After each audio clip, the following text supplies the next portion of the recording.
Hai Rek, iya apa kabare? Ketemu lagi dengan aku si Ana di podcast kisah horor. Sebelum masuk ke cerita horor, jangan lupa subscribe channel YouTube ini dan nyalakan tanda lonceng agar kalian selalu update cerita horor terbaru dan video-video explore tempat terbengkalai lainnya.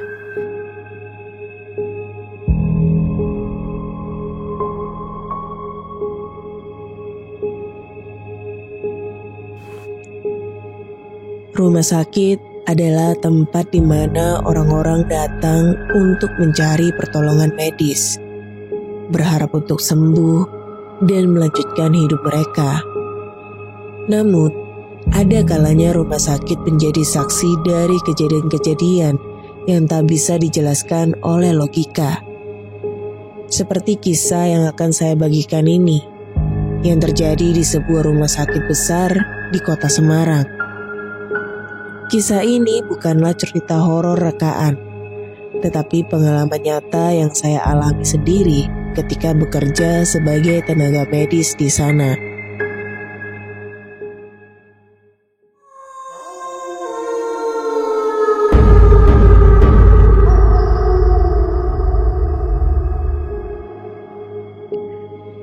Hari pertama di rumah sakit.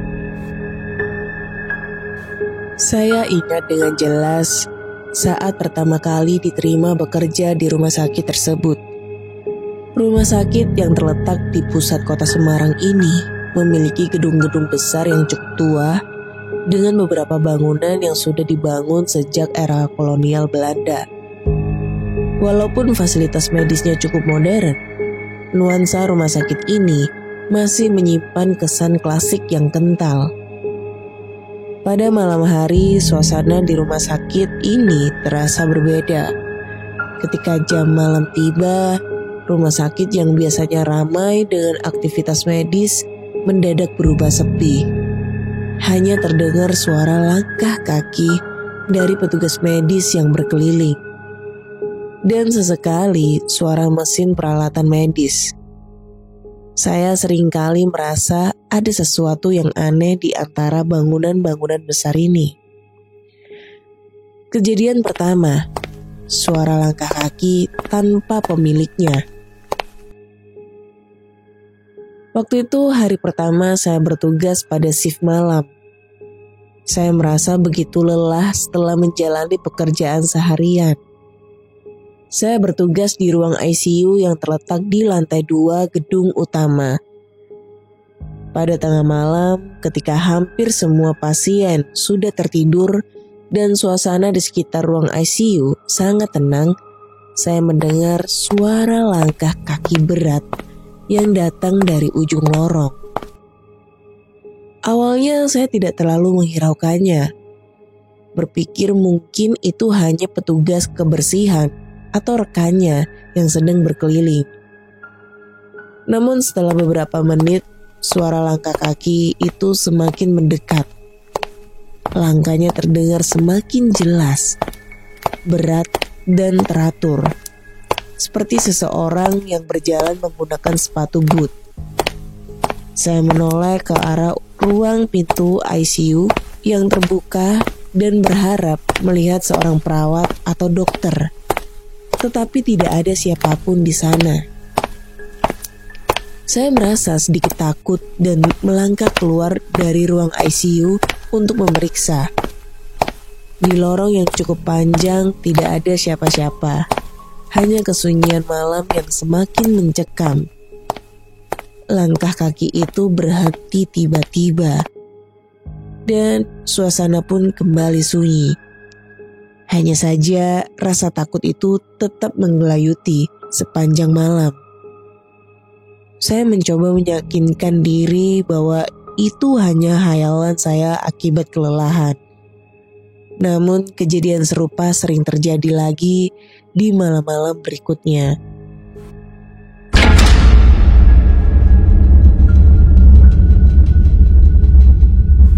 Beberapa minggu setelah kejadian pertama, saya mulai merasa semakin familiar dengan suasana rumah sakit ini.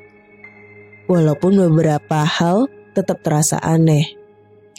Suatu malam, saya mendapat tugas untuk merawat seorang pasien yang baru saja masuk ke ruang perawatan insentif.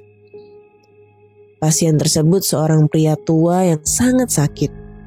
Namun, saya diberitahu bahwa dia adalah pasien yang harus dijaga ketat karena kondisinya yang sangat kritis.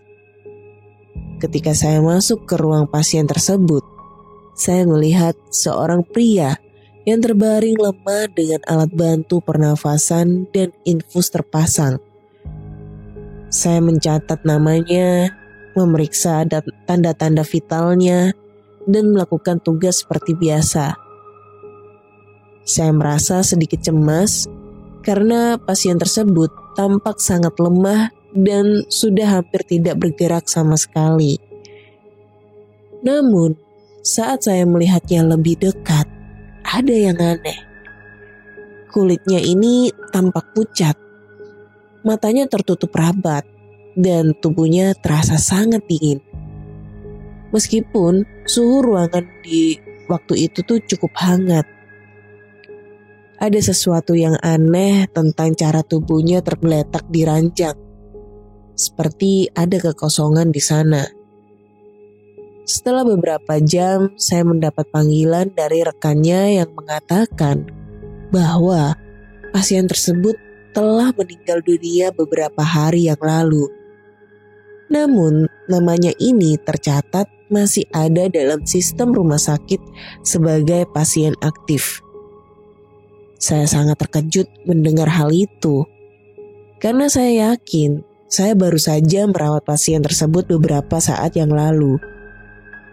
Dan ternyata pasien yang saya rawat itu adalah korban dari kegagalan sistem pencatatan rumah sakit. Tetapi bagi saya, ini adalah kejadian yang sangat menakutkan.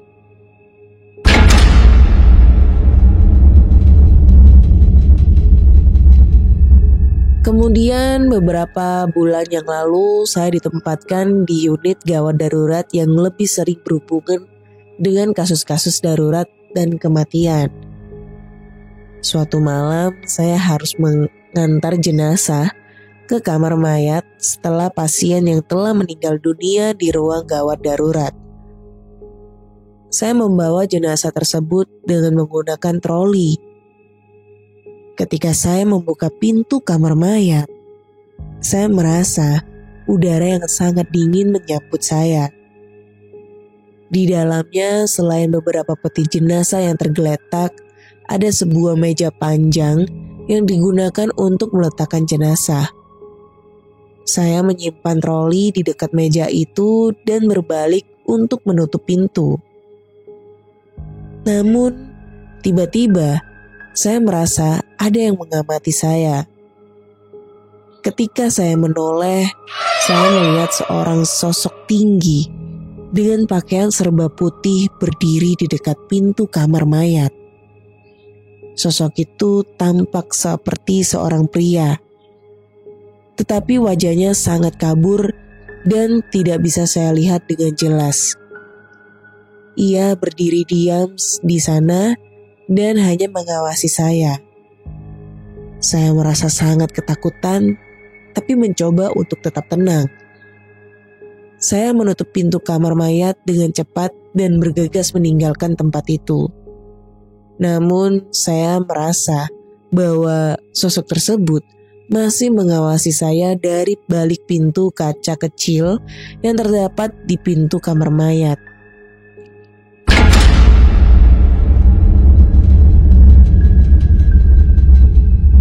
Beberapa hari setelah kejadian tersebut, saya berusaha untuk menenangkan diri dan tidak terlalu memperhatikan hal-hal mistis yang terjadi di rumah sakit. Namun, beberapa rekan saya mulai bercerita tentang pengalaman serupa, terutama yang bekerja di ruang-ruang perawatan insentif dan kamar mayat. Mereka sering merasakan kehadiran yang aneh di ruang-ruang tertentu, seperti suara-suara yang tidak bisa dijelaskan atau benda-benda yang bergerak sendiri. Salah satu cerita yang paling mengerikan adalah tentang seorang perawat senior yang suatu malam ditugaskan untuk merawat seorang pasien di ruang perawatan insentif. Ketika ia pergi ke kamar mandi, pintu ruang pasien tersebut tiba-tiba tertutup dengan keras. Meskipun tidak ada angin sama sekali. Perawat tersebut berlari keluar untuk melihat apa yang terjadi. Tetapi tidak ada jejak apapun di luar. Ketika ia kembali ke ruang pasien, ternyata pasien tersebut sudah tidak ada. Meskipun data rekam medis pasien itu masih tercatat sebagai pasien aktif.